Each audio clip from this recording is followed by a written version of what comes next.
बिस्मिल्लाहिर्रहमानिर्रहीम। अस्सलामु अलैकुम। आप देख रहे हैं K92 न्यूज़ और मैं हूं नाइला भट्टी। शामिल करते हैं आज की अहम खबरें। महंगाई के खिलाफ समाजी तंजीमों का एहतजाज। अशराफिया को दी गई इमरात को खत्म करके गरीब आवाम को रिलीफ दिया जाए।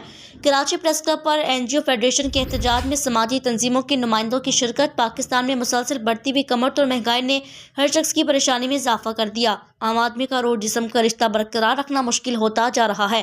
शदीद महंगाई से आम गरीब, सफेद पोश और मुलाजिम पेशा आवाम की आवाज़ को हुक्मरानों तक पहुँचाने के लिए 50 से ज़ायद समाजी तंजीमों की नुमाइंदा तंजीम NGO फेडरेशन ऑफ पाकिस्तान के चेयरमैन नईम ईवान की क़यादत में कराची प्रेस क्लब के सामने एहतजाजी मुजाहरा किया गया, जिसमें अल शेख एजुकेशनल फाउंडेशन की सतवत शेख, खिदमत अवाम वेलफेयर ऑर्गेनाइजेशन के जाहिद रहीम, एलाइट फाउंडेशन की जैन हैदर, NGO फाउंडेशन की वहीद पंजवानी, AGM ऑर्गेनाइजेशन की सैयद सुबान अली, खोकर अपार खिदमत कमेटी की वसीम मुगल, उम्मीद नो वेलफेयर की खुरम इम्तियाज़, खलक खुदा वेलफेयर की सुमेरा, पाक आगोश की डॉक्टर दुरानी, स्पेशल वेलफेयर के इम्तियाज़, अवाम राब्ता कौंसल के Suhail Anwar, Ruby welfare trust के अफजल मुश्ताक, साबिक कौंसलर असलम परवेज और दीगर समाजी तंजीमों के नुमाइंदों ने शिरकत की।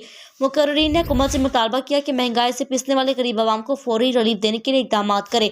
अशिया खुर्दनोश की कीमतों में वाज़ेह कमी के लिए अमली इकदाम किए जाए। अशराफिया को दी गई मराहत खत्म की जाए। Commissioner, deputy commissioner, assistant commissioner फाल हों और वो ग्रांट फरोशों माफिया के खिलाफ सख्त कार्रवाई करें। समाजी तंजीमों पर बेजा पाबंदियाँ खत्म की जाए और मुअत्तल बैंक अकाउंट बहाल किए जाए। फाल NGO की सरकारी सरपरस्ती की जाए। जारी करदा NGO फाउंडेशन पाकिस्तान।